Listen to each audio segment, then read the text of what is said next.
శ్రీమాత్రే నమః. ఇంతకుముందు వీడియోలో శ్రీ అనే అక్షరంతో మొదలయ్యే నామాలు మొదటి మూడు కూడా మనం చెప్పుకున్నాం, వాటి అర్థాలు కూడా. ఇప్పుడు 4వ నామం దగ్గరికి వద్దాం. చిదగ్నికుండ సంభూత, ఇది అష్టాక్షరితో సమానమని ఇచ్చారు. చిదగ్నికుండ సంభూతాయై నమో నమః అన్నారు. చిత్ అంటే చైతన్యం అనేది లేక జ్ఞానం. అగ్నికుండ యజ్ఞాగ్ని నుండి, సంభూత అంటే జన్మించినది. చైతన్యం అనే యజ్ఞాగ్ని నుండి జన్మించిన శ్రీమాతకు నమస్కారం. చిత్ అగ్ని అనగా బ్రహ్మ తేజస్సు, కోటి సూర్యుల వంటి కాంతి కలది. ఈ కాంతిపుంజం నుండి మాత సూర్యుని వలె ఎర్రని కాంతులతో ఆవిర్భవించింది. ఇది మాత ప్రకాశ స్వరూపం. మాత ఆవిర్భవించి భండాసురుని సంహరించింది.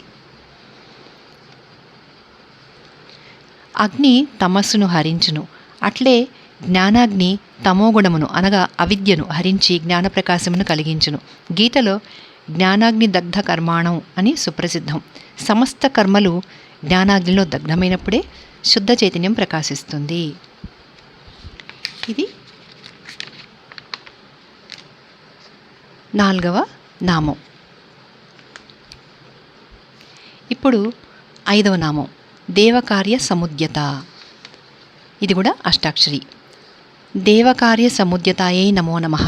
దేవ అంటే దేవతల యొక్క, కార్యమును నెరవేర్చుటకై, సం ప్లస్ ఉద్యత చక్కగా ఉద్భవించినది. అంటే దేవతల కార్యమైన భండాసురాది రాక్షసులను సంహరించుటకై అవతరించిన శ్రీమాతకు నమస్కారం. శ్రీ లలితా పరాభట్టారిక అంటే పరబ్రహ్మ స్వరూపిణి, నిత్యురాలు, సనాతనురాలు. శ్రీమాతను విశ్వసించు వారికి వారిలోని అసుర ప్రవృత్తిని హరించి సగుణ బ్రహ్మముగా అవతరించి వారికి దైవత్వమును ప్రసాదించును. అనగా మాతను ఆరాధించు వారికి దైవగుణములు కలుగును. దేవకార్యం అనగా ధర్మకార్యం అని గ్రహించాలి. పరమాత్మ తన ధర్మమును అనగా తన కర్తవ్యమును నెరవేర్చుటకై అసుర ప్రవృత్తి విజృంభించినప్పుడు ధర్మరక్షణార్థం అవతరిస్తాడు. మన శరీరంలో అసుర రూపంలో ఉన్న భండాసురుని సంహరించి మనలో శుద్ధ చైతన్యం కలిగించడానికి మాత అవతరించింది. మన దేహంలోనే దేవతలున్నారు, శ్రీమాత కూడా ఉంది. దేవతలు వారి వారి కార్యములు నెరవేర్చుటకు మనలోని అసుర ప్రవృత్తి అనేది భండు అడ్డుపడుతున్నాడు.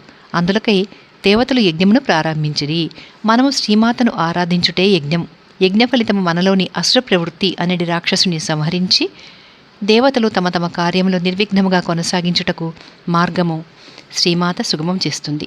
ఇదే భండాసుర వధలోని అంతరార్థం. శ్రీమాత ప్రకాశ రూపము ఈ నామంలో కలదు. ఈ నామము అంతరార్థము మనలో గల సహస్రార పద్మములోని మాత దర్శనం. 6వ నామం ఉద్యద్భాను సహస్రాభ. ఇది కూడా అష్టాక్షరి. ఉద్యద్భాను సహస్రాభాయై నమో నమః. ఉద్యత్ అంటే ఉదయించుతున్న, భాను సహస్ర అంటే 1000 సూర్యుల యొక్క, అభా కాంతి వంటి కాంతి కలది. ఉదయించుచున్న 1000 సూర్యుల వంటి ఎర్రని కాంతిగల శ్రీమాతకు నమస్కారం. ఇది మాత విమర్శ రూపం. పరమాత్మయే లలితాదేవి. లలితాదేవి అరుణ అంటే ఎర్రని వర్ణం కలది. అరుణవర్ణమే దేవి విమర్శ రూపం. లలితాదేవియే త్రిపురసుందరి. త్రిపురసుందరి 3 రూపములు కలది. స్థూల రూపం అంటే అవయవాలు కలది. సూక్ష్మ రూపం మంత్రమయం. 3 పరరూపం అంటే వాసనామయం. ఇందులో 2 రూపాలు ఉన్నాయి. మొదటిది సామాన్య రూపం, కాళ్ళు చేతులు గల అవయవ రూపం అంటే సాకార రూపం. ఈ రూపాన్ని సామాన్యులు ఉపాసిస్తూ ఉంటారు. రెండవది పరరూపం. ఈ రూపానికి ఆద్యంతములు లేవు. ఇదే పరబ్రహ్మ. దీనిని యోగులు ఆరాధిస్తూ ఉంటారు. అజం అనాదిం. ఉదయించుతున్న 1000 సూర్యుల కాంతితో శ్రీ లలితామాత ఉదయించింది. ఇటువంటి ఈ రూపము ఈ మాంసనేత్రాలకు గోచరం కాదు. సకుంకుమ విలేపనాం అను ధ్యాన శ్లోకంలో ధ్యానంలోనే ఆవిడను కాంచగలం. శ్రీ లలితామాత చిత్రూపం అంటే ప్రకాశ రూపం, విమర్శ రూపాలు కలది. 4వ నామంలో చిదగ్నికుండ అంటే చిత్రూపం.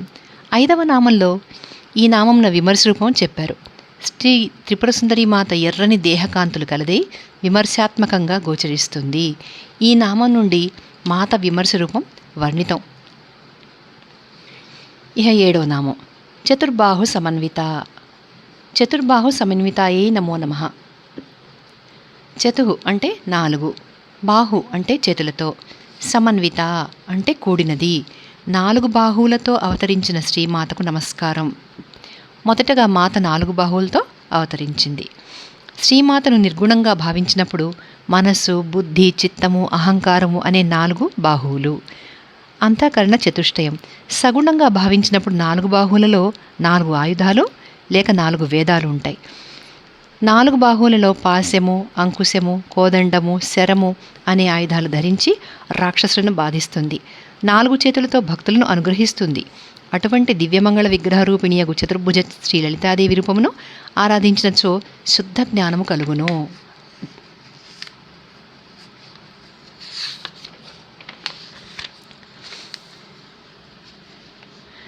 ఎనిమిది. రాగస్వరూప పాశాఢ్య. రాగస్వరూప పాశాఢ్యాయై నమో నమః. రాగ అంటే అనురాగమనేది, స్వరూప ఆకారముగా గల, పాశ త్రాటితో, ఆఢ్య ప్రకాశించున్నది. అనురాగమనేది ఆకారముగా గల పాశముతో ప్రకాశించు శ్రీమాతకు నమస్కారం. శ్రీమాత పాశము అను ఆయుధమును తన ఎడంవైపు చేతులలో పై చేతిలో ధరించింది. ఈ నామంలో హ్రీం అను బీజాక్షరం ఉంది. ఇది శక్తి బీజం. రాగం అనగా చిత్తవృత్తి. ఇది వాసనారూపంగా మనసులో తిష్టవేసి ఉంటుంది. దీనిని శ్రీమాత రాగం అనేది భక్తిపాశంతో అదుపులో పెడుతుంది. అనురాగం అనే భక్తి వాసనతో భక్తులను తన వైపు తిప్పుకుంటుంది. వాసనారూపమైన రాగం మానవులలో కర్మబంధములకు దారితీస్తూ ఉంటుంది. కనుక కర్మబంధములకు తగులుకొనక ఉండుటకు శ్రీమాత పాశముచే మనలను బంధించి తన వైపు తిప్పుకుంటోంది. భక్తులకు శ్రీమాత ధరించిన పాశాయుధము అనురాగ స్వరూపమైన ఆయుధం. ఇది భక్తులను ధర్మ మార్గంలో పెడుతుంది. పాశముచే బంధింపబడినది పశువు. పశువునకు విచక్షణాయుతమైన బుద్ధి లేదు. ఈ పశువునకు అంటే మానవుడికి బుద్ధి ఉంది కనుక బుద్ధియోగంతో శ్రీమాతను ధ్యానించి రాగద్వేషముల నుండి బయటపడి చిత్తశుద్ధిని పొందవలెను. చిత్తశుద్ధి కలిగినప్పుడు ఆత్మసాక్షాత్కారం కలుగుతుంది. 9. క్రోధాకారాంకుశోజ్వలాయై నమో నమః. అంటే క్రోధాకారాంకుశోజ్వల అనేది నామం. ఇక్కడ నమో నమః అని వీరు యాడ్ చేశారు. క్రోధాకారాంకుశోజ్వలాయై నమో నమః అంటే క్రోధ అంటే కోపం అనేది ఆకార రూపం గల, అంకుశంతో ఉజ్వల ప్రకాశించున్నది. క్రోధమునే ఆకారముగా గల అంకుశమును ఆయుధముగా ధరించిన శ్రీమాతకు నమస్కారం. శ్రీమాత ధరించిన ఆయుధము క్రోధము అను మదపుటేనుగును అంకుశంతో పొడిచి తన వైపు మరల్చుకొని జ్ఞానమార్గంలో పెడుతుంది. క్రోధము దుష్ట స్వభావము. ఇటువంటి వారిని కూడా మాత తన అంకుశంతో బాధించి తన వైపునకు తిప్పుకుంటుంది. శ్రీమాత కుడి భాగమున పై చేతిలో ఈ ఆయుధాన్ని ధరించింది. ఈ ఆయుధాన్ని మాతను దర్శించినప్పుడు తప్పకుండా దర్శించాలి. శ్రీమాత ధరించిన అంకుశము భక్తులకు జ్ఞానదాయకము. రజోగుణ సముద్భవము క్రోధం. క్రోధం వలన తనను తానే నాశనం చేసుకుంటాడు. క్రోధమును అదుపులో పెట్టుకున్నటకు, జ్ఞానమును పొందుటకు శ్రీమాత ధరించిన అంకుశాయుధమును దర్శించి ఈ నామస్మరణ చేయడం మంచిది. క్రోధం వలన చేసిన తపస్సు, యజ్ఞము, దానముల వలన కలిగిన ఫలితాలు అన్నీ నశిస్తాయి. కనుక కోపాన్ని వదలాలి. ఈ నామంలో క్రోం, ధాం, ఆం అనే బీజాక్షరాలు ఉన్నాయి. ఇక 10వ నామం మనోరూపేక్షు కోదండ. మనోరూపేక్షు కోదండాయై నమో నమః. మనః అంటే మనస్సు, రూప అంటే ఆకారంగా గల, ఇక్షు అంటే చెరుకుగడ, కోదండ ధనుస్సుగా కలది. మనస్సు అనే రూపముగా గల చెరుకుగడను ధనుస్సుగా ధరించిన శ్రీమాతకు నమస్కారం. శ్రీమాత చెరుకుగడను ఎడమవైపు క్రింది చేతి యందు ధరించింది. సంకల్ప వికల్పాత్మకమైన మనస్సును ఏకాగ్రం చేయడానికి శ్రీమాత చెరుకుగడను ధరించింది. శ్రీ లలితా పరమేశ్వరుని దర్శించి మనస్సును ఏకాగ్రం చేసి సమాధి యందు ఉంచినప్పుడే పరమేశ్వరి సాక్షాత్కారం జరుగుతుంది. ఈ నామంలో ధోం అనే బీజాక్షరం ఉంది. మన్మధుడు ఇక్షుకోదండమును పంచబాణములను ధరించి మానవులను సంసార సాగంలో పడవేస్తుండగా శ్రీమాత తరింపజేస్తోంది. 8వ నామంలోని పాశము ఇచ్ఛాశక్తి. 9వ నామంలో అంకుశము జ్ఞానరూపము. 10, 11 నామాలలోని బాణ ధనుసులు క్రియాశక్తిగా భావించదగును. చంచలమైన మనస్సును గురించి ఇలా చెప్తున్నారు. మనస్సు పెద్ద కోతి, జ్ఞానేంద్రియ కర్మేంద్రియాలు 10, ఇవి తక్కిన కోతులు, మొత్తం 11. మనస్సును వశం చేసుకుంటే 10 ఇంద్రియాలు మన అధీనంలో ఉంటాయి. మనస్సును వశం చేసుకోవడానికే ఉపవాసం అంటే 11 ఇంద్రియాలను భగవంతుని పాదపద్మముల చెంత ఉంచడం. ఇహ 11వ నామం పంచతన్మాత్ర సాయక. పంచతన్మాత్ర సాయకాయై నమో నమః. పంచ అంటే 5, తన్మాత్ర అంటే సూక్ష్మాంశములైన శబ్దాదులు, సాయక బాణములుగా కలది. శబ్ద స్పర్శ రూప రస గంధములు అనే పంచతన్మాత్రలను పంచబాణములుగా ధరించిన శ్రీమాతకు నమస్కారం. ఈ 5 బాణాలను మాత కుడివైపు కింద చేతి యందు ధరించింది. పంచతన్మాత్రలే పంచభూతముల ఉత్పత్తికి కారణం. ఈ వరుసగా శబ్దానికి ఆకాశం, స్పర్శకు వాయువు, రూపానికి అగ్ని, రసానికి జలం, గంధానికి భూమి. పంచభూతముల నుండి ఈ పాంచభౌతిక మానవ రూపం ఉదయించింది. పంచతన్మాత్రలే పంచ జ్ఞానేంద్రియాలుగా అమర్చబడ్డాయి. ఇవి శబ్దానికి చెవులు, స్పర్శకు చర్మం, రూపానికి కన్నులు, రసానికి నాలుక, గంధానికి నాసిక. వీటితో పాటు 6వది మనస్సు. ఈ 6ంటిని అదుపులో పెట్టడానికే శ్రీమాత 5 బాణాలను ధరించింది. ఈ 5 తన్మాత్రలను 5 పువ్వులుగా కింది కుడి చేతిలో ధరించి భక్తుల ఇంద్రియాలను ధర్మ మార్గంలో నడిపిస్తోంది. మన్మధుడు పంచబాణుడు. అరవిందం, అశోకం, చూతం, నవమల్లిక, నీలోత్పలం అనే 5 పుష్పాలని 5 బాణాలుగా ధరించి మానవుడిపై ప్రయోగిస్తున్నాడు. ఈ బాణ ప్రయోగం వలన మానవునికి ఉన్మాదము, తాపము, క్షోభము, స్తంభనము, సమ్మోహనము అను 5 మన్మథ వికారములు కలిగి సంసార సాగరంలో మునుగుతూ కర్మబంధాలకు వశమవుతున్నాడు. కానీ శ్రీ లలితామాతను ఆరాధించిన వారిని మాత 5 బాణములను ఇక్షుకోదండమును సంధించి ప్రయోగించి జ్ఞాన సంపన్నులను చేస్తుంది. అనగా 5 ఇంద్రియములను ధర్మ మార్గంలో నడిపిస్తుంది. ఫలితంగా భక్తుడు చతుర్విధ పురుషార్థాలను ధర్మంగా అనుభవిస్తాడు. భక్తునిలో సత్వగుణం అభివృద్ధి చెందుతుంది. జీవిత లక్ష్యాలను చేరుకుంటాడు. ఈ నామంలో ద్రాం, ద్రీం, క్లీం, లూం, సంహ అను బీజాక్షరాలు ఉన్నాయి. వీటిని గురువు ద్వారా తెలుసుకోవాలి. 8, 9, 10 నామాలలోని బీజాక్షరాలను కూడా గురువు ద్వారా తెలుసుకోవాలి.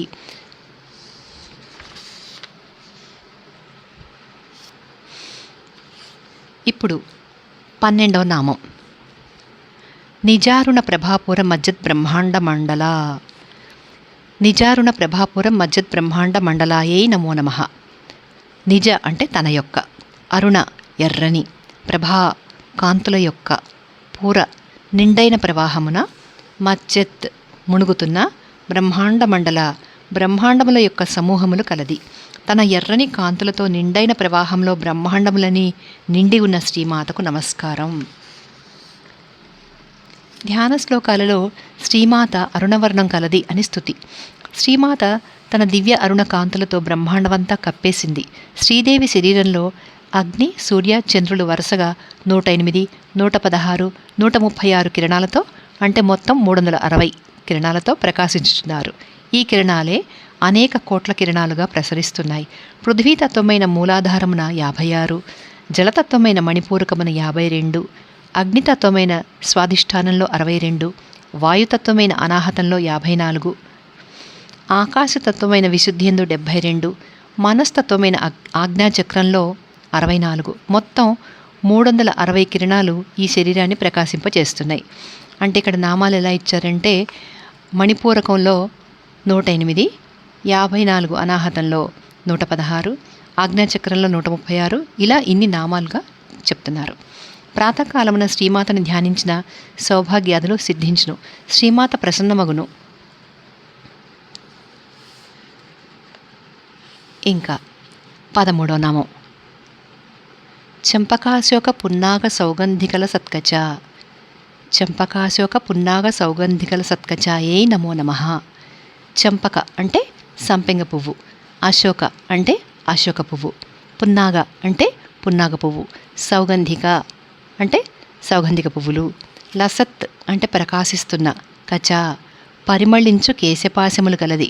చెంపకాది పుష్పములతో ప్రకాశించిన కేశములు గల శ్రీమాతకు నమస్కారం. శ్రీ లలితాదేవి కేశపాశములు తుమ్మెదల వలె నల్లనివి, సహజగంధము కలవి. ఇవి తమ వాసనను చెంపకాది పుష్పములకు ఇచ్చినవి. అందుచే ఈ పుష్పములు శోభాయమానమై పరిమళించుచున్నవి. శ్రీమాత కేశపాశములను దర్శించిన అజ్ఞానం నశించును, జ్ఞానము కలిగి ముక్తి సిద్ధించును. నల్ల కలువల వనములోని నల్ల కలువల వంటి నల్లనైన మృదువైన కేశములు మా అజ్ఞానమును పోగొట్టుగాక.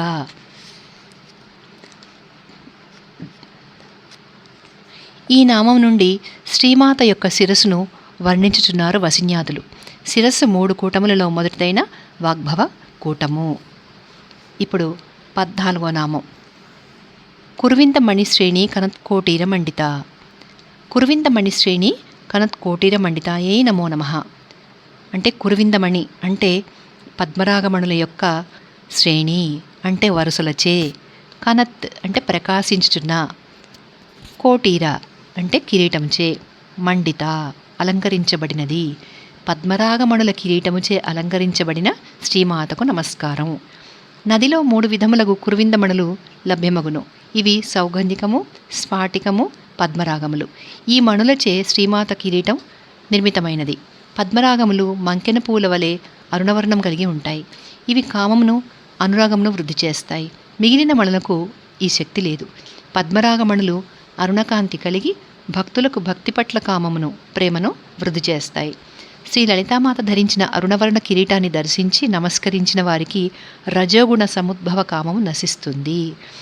వారు తమ తమ కోర్కెలను భక్తి మార్గంలో నడుపుతారు. ఇంకా 15వ నామం. అష్టమీ చంద్ర విభ్రాజ దళికస్థల శోభిత. అష్టమీ చంద్ర విభ్రాజ దళికస్థల శోభితాయే నమో నమః.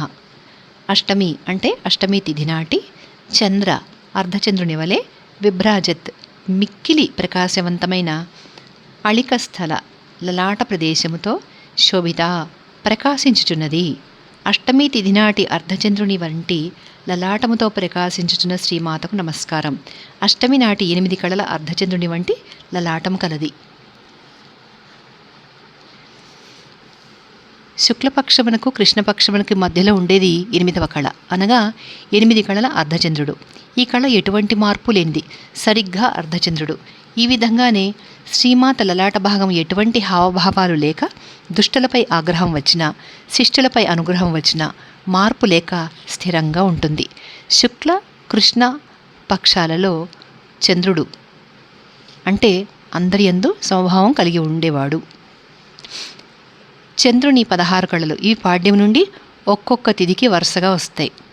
ఆ 16 కళలు ఏంటంటే అమృత, మానద, పూష, తుష్టి, పుష్టి, రతి, ధృతి, శశిని, చంద్రిక, కాంతి, జ్యోత్స్న, శ్రీ, ప్రీతి, అంగద, పూర్ణ, అమృత. ఇవన్నీ కూడా సంకేత పదకోశం నుంచి గ్రహించారని ఇస్తున్నారు. లావణ్య కాంతిచే ప్రకాశించున్న నీ లలాటము వంటి అర్ధచంద్రము, నీ కిరీటంపై ధరించిన అర్ధచంద్రుడు, నీ అందమైన లలాటమే అర్ధచంద్రము, 2 కలిపిన పూర్ణచంద్రుడు. పూర్ణచంద్రబింబంగా మాతవదనం ప్రకాశించుచున్నది. దీనికి రిఫరెన్స్గా సౌందర్యలహరిలోంచి ఒక శ్లోకం కూడా తీసుకున్నారు. దాని భావం మనం ఇప్పుడు చెప్పుకున్నాం. 16వ నామం. ముఖచంద్ర కళంకాభ మృగనాభివిశేషక.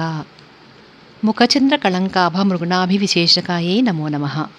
ముఖచంద్రం అంటే ముఖము అనేది చంద్రుని యొక్క కళంక ప్లస్ ఆభ, కళంకముతో సమానమైన అంటే మచ్చ, కళంకం అంటే మృగనాభి కస్తూరి బొట్టును విశేషిక విశేషంగా ధరించింది. శరత్కాలంలోని పూర్ణచంద్రుని వంటి అందమైన మాత వదనమున చంద్రునిలో మచ్చవలే కస్తూరి బొట్టు అంటే తిలకం ధరించిన శ్రీమాతకు నమస్కారం. చంద్రునిలోని మచ్చ సహజం, అమ్మవారి వదనం పైన కస్తూరి బొట్టు అటువంటిది. కస్తూరి మృగనాభి నుండి రసము ద్రవిస్తుంది. అది సుగంధభరితము మరియు పవిత్రము. ఇంకా 17వ నామం. వదనస్మర మాంగళ్య గృహతోరణ చిల్లిక. వదనస్మర మాంగళ్య గృహతోరణ చిల్లికాయే నమో నమః. వదన అంటే ముఖము అనేది, స్మర మన్మధుని యొక్క, మాంగళ్య మంగళకరమగు, గృహమునకు కట్టిన, తోరణములు అనే చిల్లిక కనుబొమ్మలు కలది.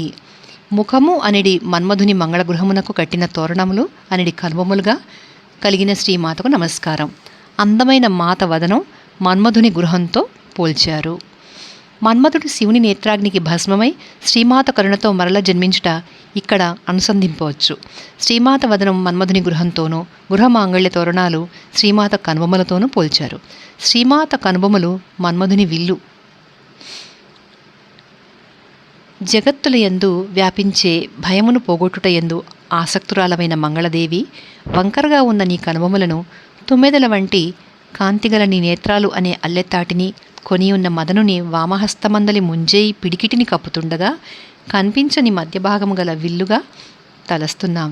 అనగా అంబ భ్రూమధ్యము మదనుడి ముంజేతి అందలి ధనుస్సు వలె ఉంది అని భావం. ఇప్పుడు 18వ నామం. వక్త్రలక్ష్మీ పరీవాహ చలన్మీనాభలోచన. వక్త్రలక్ష్మీ పరీవాహ చలన్మీనాభలోచనాయే నమో నమః. వక్త్రలక్ష్మి అంటే ముఖకాంతి యొక్క, పరీవాహ అంటే ప్రవాహంలో, చలత్ చెలించుచున్న, మీనాభ అంటే చేపల వంటి, లోచన కన్నులు కలది. ముఖకాంతి అనేది జలప్రవాహమునందు చెలించుచున్న మీనముల వంటి కన్నులు కలది అని వర్ణిస్తున్నారు. అట్టి శ్రీమాతకు నమస్కారం. అందమైన ముఖానికి అందమైన నేత్రాలు గల శ్రీమాతకు వందనం. చేప చూపుల వంటి చూపులు కలది శ్రీమాత అంటే మీనాక్షి అని అర్థం. మీనములు తమ పిల్లలను తమ నేత్రాలతో పొదుగుతాయి. ఆ విధంగానే శ్రీమాత తన భక్తులను అనిమిష నేత్రములతో పోషిస్తుంటుంది. అనగా శ్రీమాత తన వీక్షణాలతో భక్తుల యోగక్షేమ బాధ్యతలను వహిస్తుంది. లలితామాత కుడికన్ను అనే సూర్యుడు పగటిని, ఎడమ కన్ను అనే చంద్రుడు రాత్రిని, బంగారు కమలం వంటి మూడవ కన్ను అంటే లలాటంలో మూడవ నేత్రం ప్రాతః సంధ్యలను అంటే రేయింబవళ్లకు మధ్య ఉండేది సంధ్య, వాటన్నిటినీ కలుగచేస్తున్నాయి. ఇప్పుడు 19వ నామం. నవచెంపక పుష్పాభ నాసాదండ విరాజిత. నవచెంపక పుష్పాభ నాసాదండ విరాజితాయే నమో నమః. నవ అంటే అప్పుడే వికసించిన, చెంపక పుష్ప ప్లస్ ఆభ అంటే సంపెంగ పుష్పము వంటి, నాసాదండ అంటే ఎత్తైన ముక్కుతో, విరాజిత ప్రకాశించుచున్నది. అప్పుడే వికసించిన సంపెంగ పుష్పము వంటి నాసాదండముతో ప్రకాశించుచున్న శ్రీమాతకు నమస్కారం. శ్రీ లలితాదేవి ముక్కు సంపెంగ పువ్వు వలె ఉన్నతంగా అందంగా ఉంది. తుమ్మెద పుష్పములన్నిటిపైన వాలి మకరందాన్ని ఆస్వాదిస్తుంది, కానీ సంపెంగ పువ్వుపై వాలదు. తుమ్మెదకు 6 కాళ్ళు అనగా పంచేంద్రియాలు, మనస్సు మనవి కూడా 6. శ్రీమాత ముక్కు సంపెంగ లాంటిది అనుట వలన ఇంద్రియ విషయ వాసనలకు దూరం. వాసన ఉంటేనే కదా తుమ్మెద వచ్చేది. ఇంద్రియ విషయ వాసనల పట్ల అనాసక్తి చూపాలి అని ఇందులోని రహస్యం. వదనమునకు నయనములు, నాసిక ప్రధానంగా అందాన్ని తెచ్చే అవయవాలు. శ్రీమాత సుందరమైన వదనమును దర్శించి సభక్తిపూర్వకంగా నమస్కరించాలి. శ్రీమాత నాసాదండము ఉచ్ఛ్వాస నిశ్వాసలను తెలియజేస్తోంది. రేచక పూరక కుంభకాల ద్వారా షట్చక్ర భేదన చేసి సహస్రాలలోని శ్రీమాతను దర్శించాలి. 20వ నామం. తారాకాంతి తిరస్కారి నాసాభరణ భూషిత. తారాకాంతి తిరస్కారి నాసాభరణ భాసురాయే నమో నమః. ఇక్కడ మనకి పైన టైటిల్లోనేమో తారాకాంతి తిరస్కారి నాసాభరణ భూషిత అని ఇచ్చారు. ఇక్కడ నమో నమః చెప్పేటప్పుడు మాత్రం తారాకాంతి తిరస్కారి నాసాభరణ భాసురాయే నమో నమః అని ఇచ్చారు. తారా అంటే శుక్ర, అంగారక గ్రహముల యొక్క కాంతి ప్రకాశము, తిరస్కారి వ్యతిరేకించినట్టి, నాసా ప్లస్ ఆభరణ నాసికకు అలంకరించిన ఆభరణంతో భాసుర ప్రకాశించున్నది. మాణిక్యము ముత్యము కల నాసాభరణము. శుక్ర అంగారక గ్రహముల తేజమును జయించినట్టు కాంతిగల నాసాభరణమును ధరించిన శ్రీమాతకు నమస్కారం. అంటే మాణిక్యం అంటే ఎరుపు అంగారకునకు, ముత్యము అంటే తెలుపు శుక్రగ్రహానికి సూచన. వీటిని అమర్చిన నాసాభరణాన్ని ముఖ్యర అంటారు. అంగారక శుక్ర గ్రహ శాంతికై సువాసినులు శ్రావణ మాసంలో మంగళ శుక్రవారాలలో శ్రీ లలితామాతను భక్తి శ్రద్ధలతో అర్చిస్తారు. సువాసినులు తమ సౌమంగళ్యం కోసం శుక్ర అంగారక గ్రహాలను కూడా ప్రార్థిస్తారు. ఈ 2 గ్రహాల తేజము కంటే మించిన తేజము శ్రీమాత ధరించిన మాణిక్య ముత్యములకు కలదు, అంటే నాసాభరణానికి కలదు. శ్రీమాతను దర్శించేటప్పుడు నాసాభరణాన్ని తప్పకుండా దర్శించాలి. మాణిక్యానికి సూర్యనాడి అంటే నాసికకు కుడివైపు నాడి, ముత్యానికి చంద్రనాడి అంటే నాసికకు ఎడంవైపు నాడి అని అంటుంటారు. 19వ నామానికి 20వ నామానికి సౌందర్య లహరిలోని 61వ శ్లోకం చెప్తున్నారు. అసౌ నాసా వంశ స్తుహినగిరి వంశ ధ్వజపటి త్వదీయో నేదీయ ఫలతు ఫలమస్మాకముచితం వహంత్యం తర్ముక్త శిశిరకర నిశ్వాసగళితం సమృద్ధ్యాయత్తాసాం బహిరపి సముక్త మణిధర. అంటే శ్రీమాత, నీ నాసావంశమున ముత్యాలున్నాయి. నీ శ్వాస వలన వాటిని వాటి స్థానంలో ఉంచుతూ వాటి సమృద్ధి చేత వెలుపల కూడా ముత్యాలను దాచావు. ఇది దీని అర్థం. మనం ఈ నామంతో ఈ వీడియో ఆపేద్దాము. శ్రీమాత్రే నమః.